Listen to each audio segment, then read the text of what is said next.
Hawakisia tuwezi kubali, tunanyonga. Tukiona kama hali ya tunanyonga, hiyo tunanyonga. This guy is carrying a Bible. Kama kuna mahali Biblia inaturuhusu nyonge watu, ni wale watu ambao ni LGBT. Thou shall not kill. What happened to love your neighbor as you love yourself? Niuliza swali.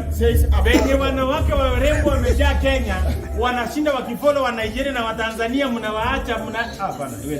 What happened to love your neighbor as you love yourself? The greatest commandment. LGBTQ si neighbor. Ni neighbor.